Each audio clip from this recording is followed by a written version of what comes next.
Okay, remember that they're changing my voice because they're jealous, and I've achieved a degree of excellence they could only dream of. No white or Jew or LGBT person could ever be equal to me or greater. Not even close, not even all of them combined. And I point this out because these racist people persecute me, and they cause me to delete my video before I upload it. And in that video, I cursed the family of somebody who drove by and honking. Now I curse it 10 times more, and the families of everyone else on duty and their offspring. Let this be a lesson to everybody listening, everyone in the spiritual realm. See their failure, see how they try to put their races above God's spirit, and see how disgraced they are. Everyone take a moment to think about how disgraced they are and how trampled they are. Think about me and God trampling the hell out of their spirits. What is left for you now? What happens when Americans or English or Israeli or any race or group or LGBT people tries to put themselves above God? Picture it right now.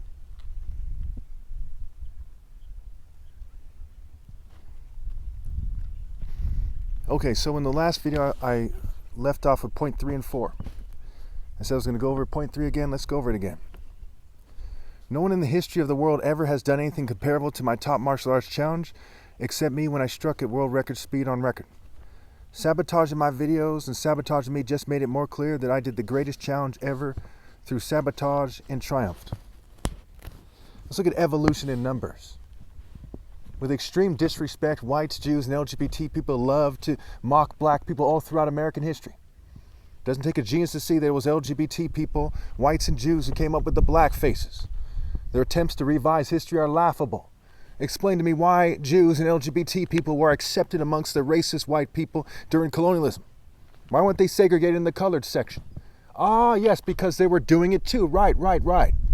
So anyone who tries to play that off or downplay the implications, know that they're scum, know that God and I absolutely loathe them and their offspring. Never forget that. Never, ever in your life forget that.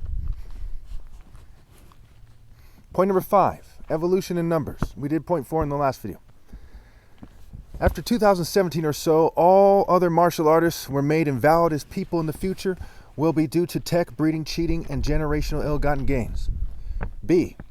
Before 1000 AD, people were not evolved enough to have much of a chance, and for the most part, free weights were not available to them. The average height of people was less, and quite often at least, they had less nutrition. The population of the world was also less than 2 billion or so. C. There's a significant gap that works in my favor between me and the 1,000 most competitive strikers in Nigeria and among African Americans. So the top 1,000 martial art types among the most gifted groups, I would say, are historically, not the crypto Jews, but the African Americans who are very clearly from a Nigerian patriarchal line. You know, basic understanding of biology would help you understand why that is. Okay, of those, the 1,000 most gifted of them, okay, there's a significant gap between me and them. If you look at people carefully, look at Sugar Ray, you look at people who, you know, could punch and kick as well, so on and so forth, and you see there's a significant gap. D. Breeding did them in those days. Or D. Breeding did them in these days, and evolution and numbers before. So, in other words, because they bred with a stupid eugenic scale, stupid American scale, the governments of the world that were contaminated by Western stupidity, they bred with their scale. And for those of you who think I shouldn't be mad at them, oh my goodness, you are way out of touch with reality. Did you know the world grows enough food to feed everybody, yet 9 million people starve to death every year, including 3 million children? And why do they starve to death? For the spirits of Western arrogance. Who has all the money in the world? The West has most of the money in the world. You put the West together, they have more money, and they got 10 times more money than the rest of the world combined, so to speak. Okay? So they sat there with all their wealth, with all their ability to influence the United Nations, and they watched 3 million children starve to death every year. And God doesn't miss that for a moment. I don't want to ever hear their prayers, ever. If you don't obey me, shut the fuck up. And don't even think about praying. You fucking cowards. Okay, so turn the volume back up now. I'm going to finish this really quickly here. So, point number 6. The greatest martial artist of all time on the tip top of the list, in reality, would be of Nigerian descent. Point number 7, character is the core point of martial arts, and no one has ever shown more character. And on top of this, it was done through, it's done in spite of military grade provocations and sabotage. Okay, so even earlier in the video, not too long ago, where I raised my voice, okay, it's clear that moral outrage is acceptable. And God does not command me to not use cuss words. When I feel that it's okay, even around the same time as saying the word God, then it is okay.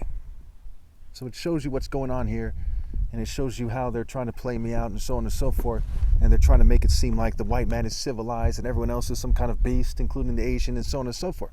Okay, because they're very, very racist people. It's safe to say that the most civilized of all people, naturally, historically, were basically black people. They civilized the rest of the world with Egypt and so on and so forth. They happen to be the most provoked people, and it's so clear that whites, Jews, and LGBT people on a government level, and with their peoples is just controlled opposition, hardly pushing back at all, are so notorious for provocation. Not just the Klan and the Nazis and the frats and so on and so forth, but you see in the news, I saw in the news today, where it said that Israel, and obviously they're working with American intelligence agencies and Western agencies and whoever else to do so, they're provoking Hamas to retaliate. Why would you provoke these people to retaliate, especially if your argument is you had nothing to do with October 7th? So to some degree, October 7th, I think we can all agree, must have been a self-inflicted wound, no matter how you slice it. They collaborated with their assets in Hamas and caused that to occur.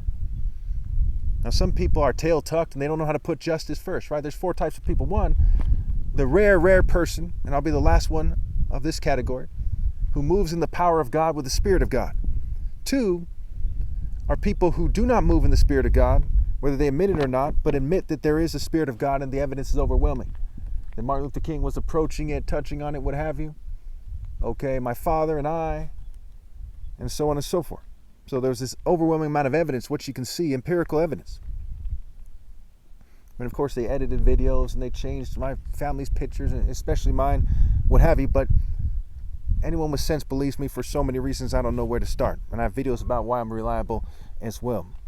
Okay, so the third category are people who argue that they don't believe 1 + 1 is 2 in basic arithmetic, so to speak. They argue that they're not they're not believing people like me in the second category, okay, because they're retarded.